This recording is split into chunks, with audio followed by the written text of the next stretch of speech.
분당교회 형제자매 여러분도 환영하고, 이거 마이크를 좀 이렇게 어떻게 해보려고 하는데. 잘들 계셨죠? 우리 황창 형제 얘기 들으니까는 격려가 돼야 된다고 얘기해야 되나요? 되게 몸이 튼튼한 줄 알았는데. 대상포진. 그게 진짜 면역력이 떨어지면 생기는 병이거든요. 근데 진짜 많이 떨어졌었던 것 같아요. 하여튼 다 낫죠 지금. 네, 다행입니다. 코로나도 다 낫고. 자, 어제 한 6시간 걸려가지고 뒤에 스케줄을 제가 소화를 못해서 오늘 그 스케줄은 어제 못한 스케줄은 오늘 오후로 다 돌려서 다 처리하고 가도록 하겠습니다. 자, 오해하지 마시고. 하여튼 너무 막히는 거예요, 차가.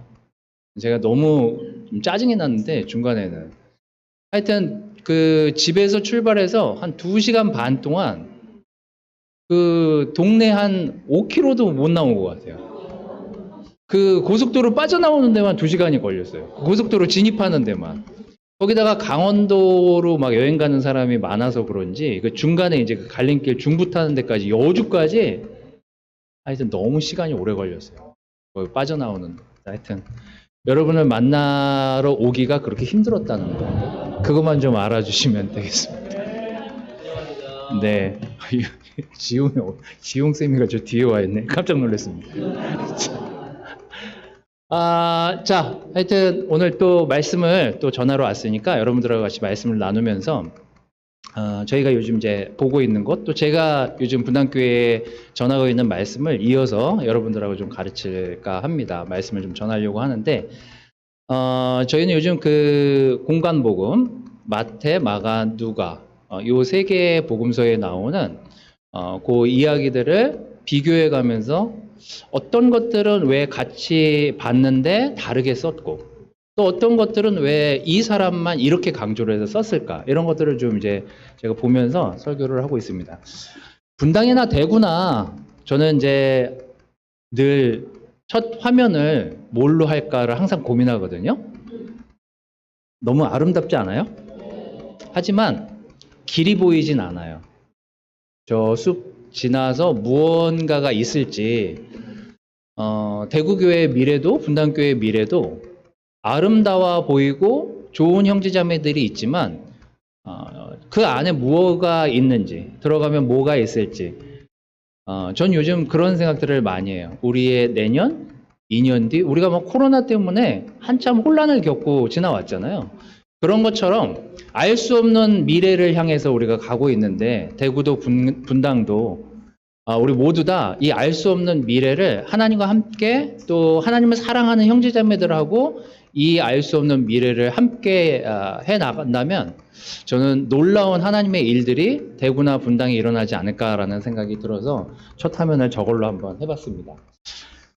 오늘은 예수님께 배우는 지혜, 이렇게 그냥 제목을 정했어요. 마태복음 12장 12절에서 15절 말씀을 볼 텐데, 오늘은 유독 마태에만 나오는, 마태복음, 마태만 강조했던 내용들을 좀 주로 여러분들하고 좀 다뤄보려고 합니다.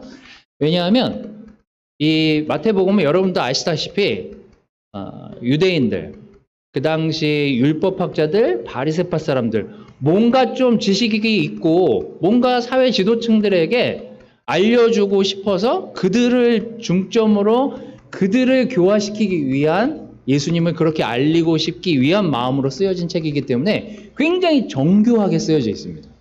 다른 복음서들이랑은 틀리게 마태복음을 여러분들이 이렇게 나중에 좀 보시면 절, 그 다음에 내용이 딱딱딱딱 떨어져 있어요.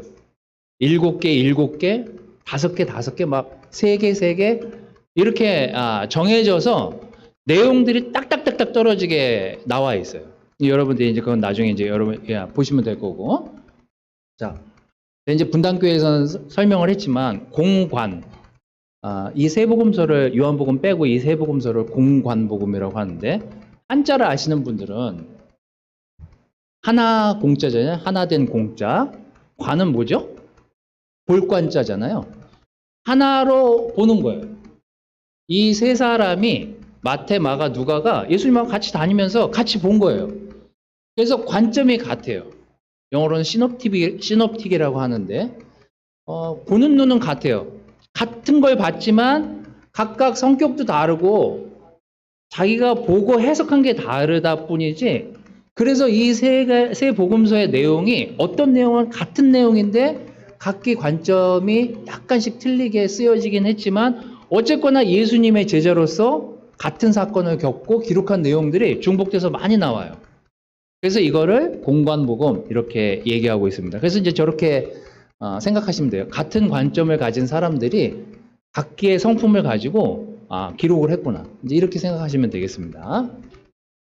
자, 오늘 이제 말씀 좀 여러분들한테 드리기 위해서 제가 요즘 하고 있는 운동을 여러분들한테 설명하면서 하려고 하는데, 제가 테니스랑 축구를 정기적으로 하고 있습니다. 테니스는 일주일에 한 번, 한 3시간 정도. 축구는 2시간 혹은 4시간 하는 경우도 있는데, 축구는 지금 6년이 됐고요, 제가. 테니스는 1년 반이 됐습니다. 이 두 개의 공통점이 뭔지 아십니까? 공을 사용한다는 거죠. 테니스 공은 작고 축구 공은 큽니다. 자, 어느 게 다루기 쉬울까요? 네. 축구공이 다루기 쉬울 것 같죠?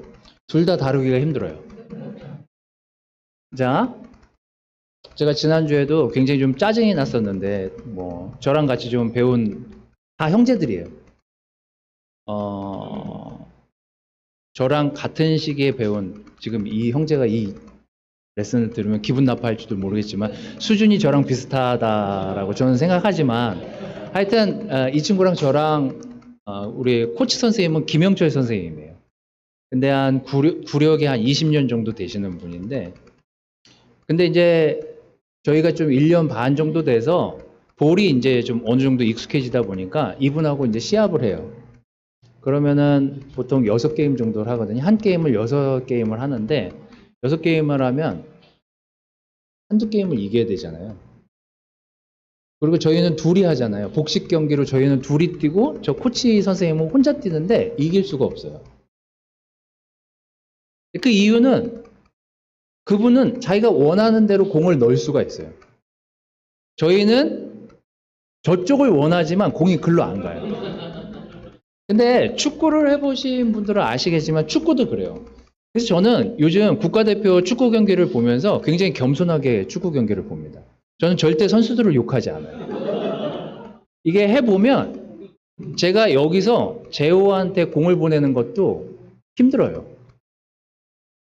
굉장히 가까운 거리에 저 친구한테 내가 가지고 있는 공을 발로 저 사람한테 보낸다는 게, 우리가 축구 시합 보면 되게 쉬운 것 같지만 생각보다 같이 뛰어가면서 저 친구한테 공을 준다는 건 굉장히 어려운 일이에요.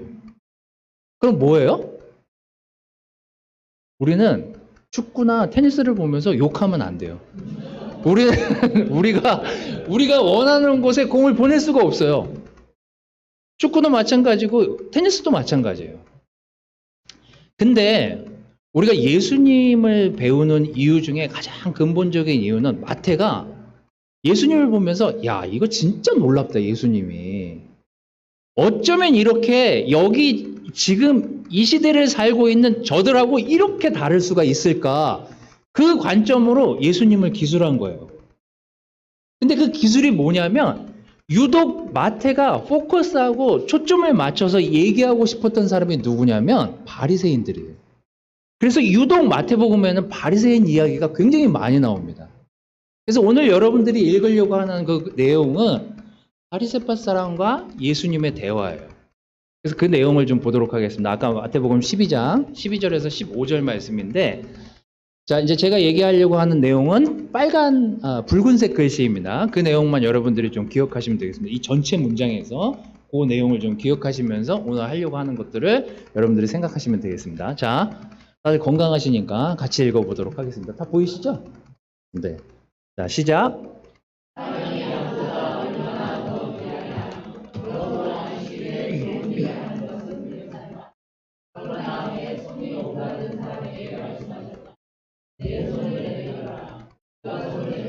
다른 손과 같이 성하게 되었다.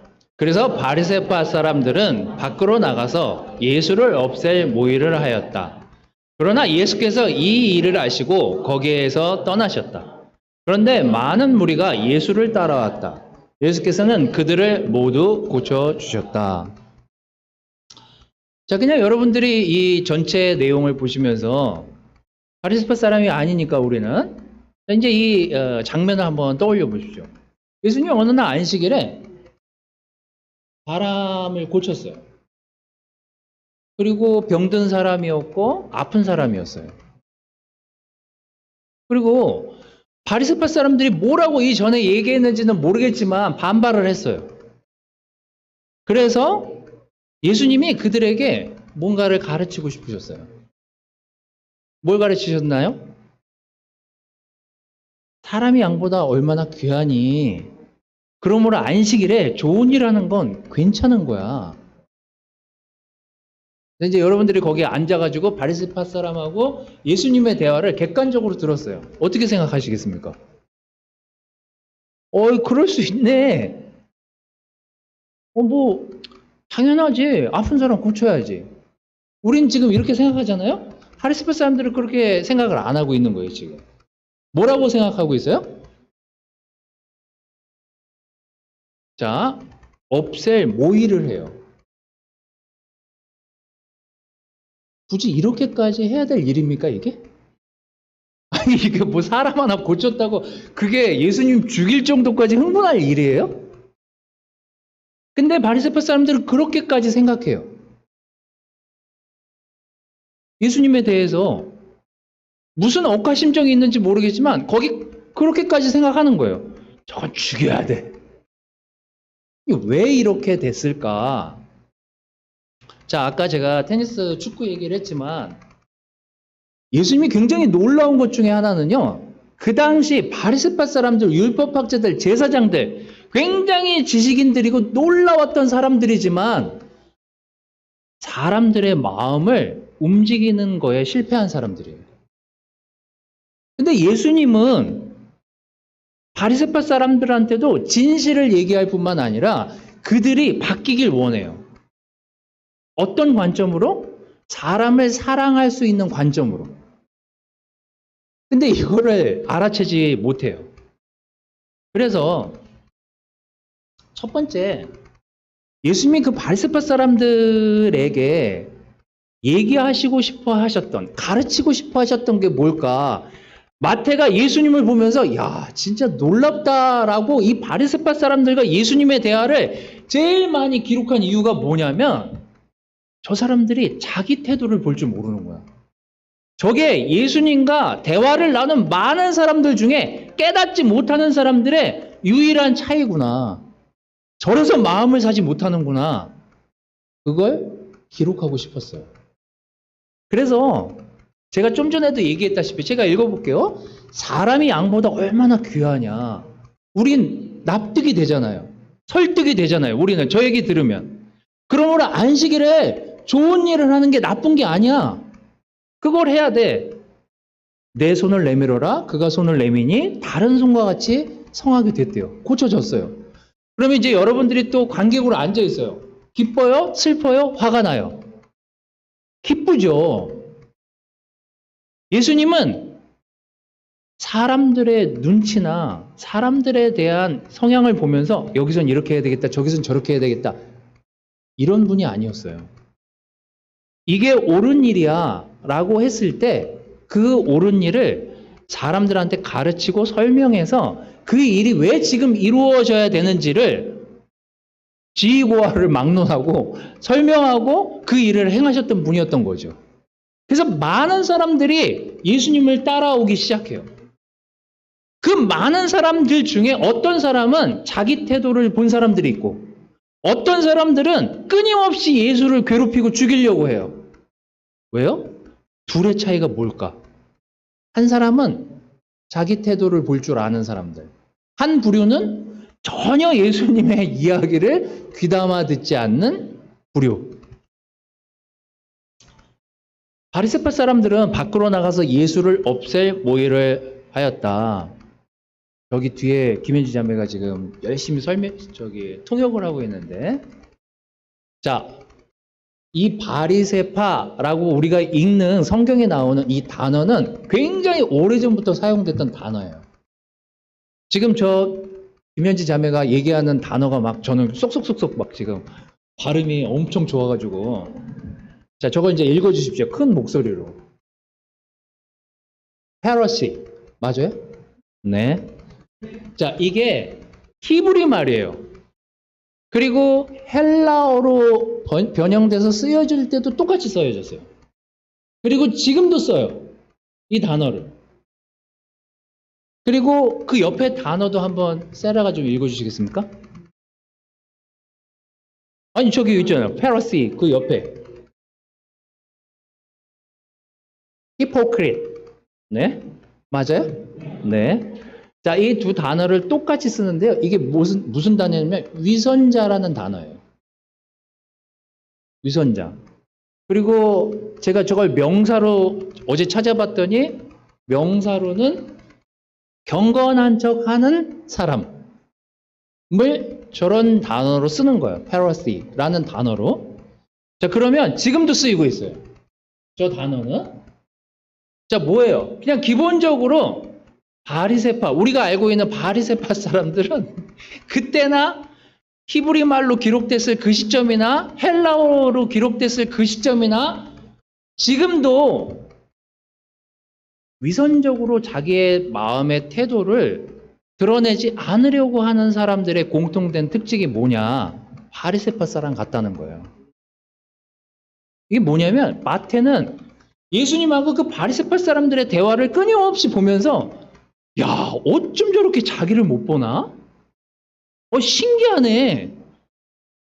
그래서 이 바리새파 사람들이나 유대인 중에 고위 관직들, 제사장들, 율법학자들, 이들에게 자, 봐봐. 예수님이 하신 얘기를 내가 기록해서 너희들한테 보여줄 테니까 봐봐. 예수님이랑 너희들이랑 대화가 왜 안 되고 있는지 내가 알려줄게. 그게 지금 마태복음이 우리에게 드러내고 싶어 하는 내용이에요. 잘 보세요. 우리는 끊임없이 우리의 태도를 들여다보지 않으면요, 예수님이 하시는 생각이 우리 마음에 와 닿지가 않을 때가 많아요. 제가 아까 우리 상창 형제랑 아들의 대화를 얘기했잖아요. 아들이랑 대화가 안 되는 이유는 저도 김상창 형제랑 똑같아요. 저는 걔를 위해서 얘기하거든요. 저희 아들을 위해서 얘기할 거. 부모가 잘 되길 바라죠, 자녀가. 그래서 좋은 얘기를 해줄 거 아니에요.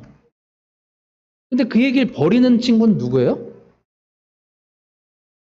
아들이죠, 자식이죠. 왜 그럴까? 왜 그러겠어요? 자기 하고 싶은 게 있으니까. 자기가 원하는 게 있고, 저한테 제가 어느 때 보면 너무 사랑스러워요. 뭐야, 가가지고 이런 것 좀 해. 그럼 네, 아버지. 그리고 가서 논다니까요. 자, 이제 그랬을 때 저는 제가 어떤 얘기를 했는데 그 얘기를 앞에서는 대답을 해요. 가서는 딴 걸 한단 말이죠. 근데 그게 저와 저의 아들만의 그 관계가 아니에요. 저랑 하나님 관계도 마찬가지예요. 제가 원하는 게 있거든요. 근데 하나님이 말씀을 통해서 우리한테 어떻게 가는 것이 지혜로운 방법인지를 수도 없이 설명을 해요, 성경에. 하지만 제 욕심, 제 이기심, 제가 하고 싶은 방향과 예수님 방향이 틀어지는 순간 정말 오묘하게도요, 예수님의 방법을 택할 것 같죠. 우리는 되게 우리 스스로 되게 영적이라고 생각하면서 그걸 선택한다니까요. 그래서 자꾸 충돌을 해요. 예수님의 방법과 우리의 방법이 자꾸 충돌하는 거예요. 바리새파 사람들이 끊임없이 예수님과의 대화에서 충돌을 일으키는 가장 기본적인 근본적인 이유는 이기심이에요. 그리고 자기네는 배웠다는 거예요. 그리고 자기네는 너무 잘 알아요, 이 율법을. 그래서 예수님이 마태복음에 이 마태가 예수님의 이야기들을 기록하면서 제일 많이 얘기한 게 율법이에요. 그래서 여러분들이 마태복음을 이제 천천히 읽어보시면서 다른 복음서랑 뭐가 다를까를 이렇게 보면서 읽어보시면 마태에만 나온 내용들이 있어요. 이게 뭐냐면 예수님은 뭐라고 얘기해요? 마태복음 한 15장쯤에 나오나? 5장쯤에 나오나? 잘 기억은 안 나는데 내가 율법을 폐하러 온 줄 아니? 그게 마태복음에 나와요. 그럼 뭐라고 오셨다고 했죠? 내가 율법을 망가뜨리러 온 게 아니야. 내가 이 율법 위에 그 율법이 그 위에 뭐가 있는지 그걸 완성시켜 주는 걸 보여주려고 여기 온 거야. 그래서 그 율법이 어떻게 완성되어져야 되는지를 설명하시기 위해서 예수님이 마태와 함께 이 이야기를 이 마태가 기록하는 것들을 볼 수 있는 거죠. 자, 우리의 태도를 돌아보는 건 지혜의 첫걸음이에요. 어떤 문제에 직면했을 때, 어떤 상황에 직면했을 때, 어떤 형제자매들과의 관계에서 무언가 문제가 생겼을 때 과연 내 태도가 예수님의 태도인지를 보는 것이 지혜의 시작이라는 것을 예수님은 바리새파 사람들한테 가르치고 싶으셨던 거죠. 물론 끝까지 깨닫지 못해요. 자기가 원하는 대로 했기 때문에. 자, 여러분은 또 저는 어떠냐고요? 어떤 상충되는 문제, 난 이렇게 하고 싶은데? 나는 이런 방향이 맞는 것 같은데? 나는 이렇게 풀어가고 싶은데? 근데 우리는 말씀을 보면서 우리의 태도를 들여다보고 있냐고요. 이게 되게 중요한 예수님의 가르침이었어요. 자, 마태복음 15장 6절 9절. 그 사람은 제 부모를 공경하지 않아도 된다고 한다. 이렇게 너희는 너희의 전통 때문에 하나님의 말씀을 폐한다. 위선자들아, 너희를 두고 이사야가 너희를 두고 적절히 예언한 걸 내가 알려줄게. 이 백성이 입술로는 나를 공경해도 마음은 나에게서 멀리 떠나 있다. 그들은 사람의 훈계를 교리로 가르치며 나를 헛되이 예배한다는 거예요. 우리가 말씀을 그냥 문자로만 보아서는 안 된다는 얘기예요. 여러분들이 오늘 성경 말씀을 읽고 그걸 눈으로 확인하고 저게 오늘 왜 나한테 찔림을 주는지, 저게 왜 나한테 이 이해관계에서 충돌을 일으키는지, 내 태도가 어디에서 예수님의 태도와 부딪히는지를 관찰하고 스스로를 돌아볼 수 있는 이 힘이야말로 예수님의 지혜의 첫걸음이라는 거죠. 자, 두 번째, 마지막 내용입니다. 자, 물러날 수 있는 용기가 있느냐, 그거를 마태복음이 제일 많이 기록하고 있는 내용 중에 또 하나예요. 자, 12장 15절 말씀을 아까 이제 읽었던 말씀이니까 그걸 좀 보도록 하겠습니다. 자, 같이 읽어볼까요? 자, 시작.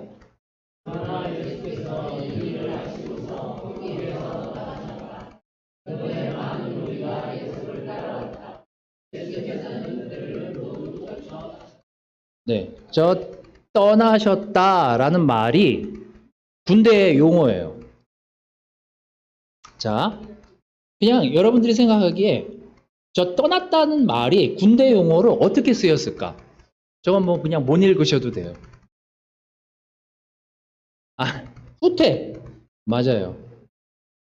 찍은 거예요? 어디서 봤어요? 자, 로마 시대 군대 용어로 후퇴한다라는 뜻이에요. 뭐 그냥 제가 포인트에서 얘기한 내용이니까. 예수님이 우리는 바리새파 사람들이나 제사장들이나 율법학자들이 막 죽이려고 하고 예수님한테 막 달려와가지고 막 아까 없애려고 하고 그러면 직면해가지고 야 죽여봐 이럴 줄 알았는데 예수님이 그냥 물러나요. 후퇴해요. 거기서 그 사람들하고 상대를 안 해요. 자, 로마 시대의 군사 용어로 후퇴하다라는 뜻인데 마태복음에 가장 많이 나오는 단어예요. 다른 복음서에는 한 번, 두 번 같은 단어를 쓰였지만 이 단어가 마태는 굉장히 자주 사용하는데 제가 어제 봤던 그 주석에 나오는 내용으로는 한 12번 정도 나온다고 해요. 제가 다 찾아오진 않았지만 몇 개의 구절을 찾아왔어요. 각각 말하는 내용은 조금씩 틀리지만 다 그냥 같은 단어예요. 후퇴한다라는 내용이에요. 다른 내용들을 좀 보도록 하겠습니다. 자, 마태복음 4장 11절 12절. 이때 악마는 떠나가고 예수님 강야에서 시험 받을 때죠. 이때는 그때예요. 악마는 떠나가고 천사들이 와서 예수께 시중을 들어요. 근데 예수께서 요한이 잡혔다는 하는 말을 들으시고 그를 구하러 가지 않아요. 그리고 갈릴리로 그냥 돌아가세요. 자, 그럼 우리는 여기서 무슨 생각을 하게 되죠? 좀 비겁하신데? 그렇게 사랑했던 사람이 잡혀갔는데 그냥 물러가신다고? 후퇴한다고? 자, 또 마태복음 14장 13절에서 14절. 여기도 똑같은 단어예요. 예수께서 그 말을 들으시고 거기에서 배를 타고 따로 외딴 곳으로 물러가십니다. 이 소문이 퍼지니 무리가 여러 동네에서 몰려나와서 걸어서 예수를 따라왔다. 예수께서 배에서 내려서 큰 무리를 보시고 그들을 불쌍히 여기시고 그들 가운데 앓는 사람들을 고쳐 주셨다. 자, 이거.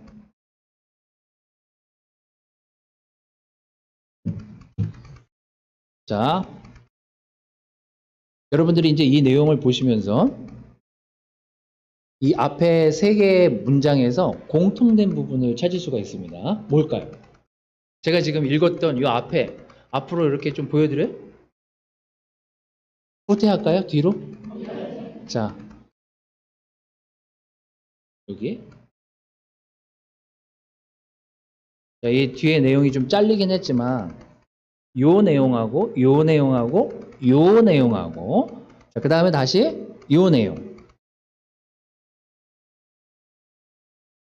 네. 네. 네. 자, 예수님은 왜 물러나셨을까? 예수님 왜 후퇴하셨을까? 그 뒤에 파란색으로 제가 쳐왔잖아요. 네. 예수님은 더 많은 사람들을 고쳐야만 했어요, 사실. 더 많은 사람들을 만나야만 했고, 더 많은 사람들에게 복음을 전해야만 했어요. 요한이 죽은 것에 대해서 굉장히 안타까워하시고, 그가 잡혀간 것에 대해서 굉장히 안타까워하셨지만, 때로 예수님은 더 큰 일을 위해서 그 시간 자기가 직면해야 될 일을 물리는 경우들이 있었어요. 마태가 봤던 굉장히 신기한 장면 중에 하나였었던 것 같아요. 예수님이 지금 여기 가서 지금 저 능력으로 요한도 살리고 그 기적으로 저 요한을 잡아간 사람들을 버려야 되는 거 아니야? 그런 생각을 했을 법도 한데 그냥 조용히 물러나세요. 그리고 자기한테 오는 다른 더 많은 사람들에게 복음을 증거하십니다. 그리고 그들을 살려내세요. 우리가 해야 될 일들인 거죠. 우리가 배워야 될 지혜 중에 예수님한테 배워야 될 놀라운 두 번째 지혜는 어떤 문제를 직면했을 때 기도가 필요할 때가 있는 거죠. 왜냐하면 우리는 감정적이 되기 쉬운 사람들이거든요. 전 제가 그래요. 한숨 돌리지 않으면 애랑 싸울 것 같고 아내랑 다툴 것 같고 제가 그랬거든요. 굉장히 급해요, 성격이. 그러니까 뭔가 좀 숨을 돌리고 하나님께 나아가려고 하는 내 모습이 먼저 보여지지 않으면 예전에 제 죄성의 모습이 먼저 드러나는 거죠. 저거 엎어버려! 저는 뭐 자식을 어떻게 할까? 이 상황을 어떻게 할까? 너무 흥분할 때도 많고요. 너무 감정적일 때가 많은 나를 보게 돼요. 근데 예수님이 인간의 몸으로 오셨는데 그런 감정이 안 드셨겠냐고요. 근데 마태가 보는 놀라운 장면은 그 위험하고 불안한 상황에서 일단 물러나요. 그리고 외딴 곳으로 가시든지 일단 한숨을 돌리신 다음에 다시 어디로 가냐면 다시 사람들한테 가요. 더 많은 사람들, 더 필요가 많은 사람들, 더 자기를 필요로 하는 사람들에게 예수님이 다시 가세요. 그래서 이 장면들을 보시면 저 단어가 쓰여진 뒤의 내용은요, 거의 대부분 더 많은 사람들을 만났다는 내용으로 끝나요. 우리는 우리의 감정을 컨트롤하지 못하고 우리의 마음을 컨트롤하지 못한 상태에서 사람들을 만나잖아요. 우리는 실수할 수밖에 없는 존재들이라는 걸 예수님은 아셨어요. 마태가 보면서 제일 신기하게 봤던 장면이었던 것 같아요. 우리는 어떻습니까? 저는 이렇고 여러분은 어떠냐고요. 자, 오늘 예수님께 우리가 이 두 가지 지혜를 마태가 가르치고 싶었던 것, 마태가 전달하고 싶었던 것, 마태가 정말 바리새파 사람들이나 이 지식인들에게 정말 전달하고 싶었던 지혜가 무엇이었을까를 들여다보면, 첫 번째, 왜 그렇게 자기 자신이 못되게 굴고 있다라는 그 태도를 보질 못할까? 그래서 이 유대인들, 바리새파 사람들이 그 장면을 목격할 수 있게끔 그들을 위해서 기록되어졌어요. 자, 지금도 정보의 홍수 시대, 우리는 이제 형제들끼리 시간 보내다가 뭐가 조금 안 맞는 것 같으면 다 어디 찾아봐요? 네이버 검색해서 야, 내가 너 그거 틀렸어. 그리고 막 논쟁하다가 나오면 다 나오잖아요. 우리는 지식인 중에 지식인 시대에 살고 있어요. 바리새파 사람들 틀린 거 우리가 이거 찾아보면 안 나오겠냐고요. 우리는 바리새파 사람들보다 더 똑똑한 시대에 살고 있어요, 사실. 하지만 우리가 바리새파 사람들 그 이상 우리의 태도를 보지 못할 때가 많은 게 지금의 시대일 수 있습니다. 여러분, 우리는 어떤 문제에 직면하거나 어떤 상황에 부딪혔을 때 형제자매들 간의 관계나 세상 사람들과의 관계에서 어떤 어그러짐이 있었을 때 우리가 해야 될 첫 번째 예수님께 배워야 될 태도는, 가만히 있어봐, 내가 지금 내 마음이 지금 어떤 거지? 화가 났나? 기분이 나쁜가? 공격하고 싶은가? 아니면 저걸 반박하고 싶은가? 내가 왜 저 사람을 죽이고 싶은 거지? 그래서 나의 태도를 돌아보는 그 태도가 예수님이 바리새파 사람들에게 가르치고 싶으셨던 거예요.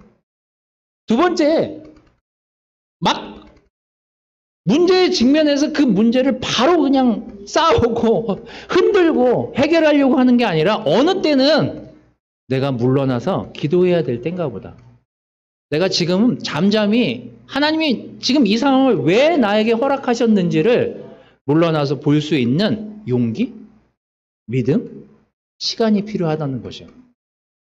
여러분, 마태는 예수님을 보면서 다른 저자와는 다르게, 야, 예수님 진짜 놀랍다. 이걸 꼭 남겨야 되겠다. 이걸 꼭 전해야 되겠다.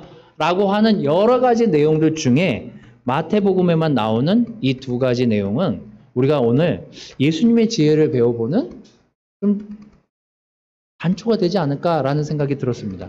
여러분은 또 저는 어떠냐고요?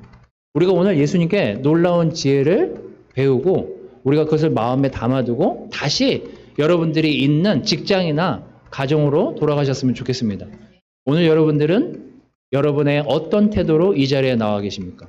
또 여러분은 어떤 문제에 직면했을 때, 아, 지금 이게 내가 기도해야 될 때인가 보다, 물러나서 하나님을 떠올리면서 생각해야 될 때인가 보다를 생각하면서 여러분 놀라운 예수님의 지혜의 태도에 삶을 배우시면서 살아가시는 여러분들이 되시기를 바라겠습니다. 말씀을 마치도록 하겠습니다.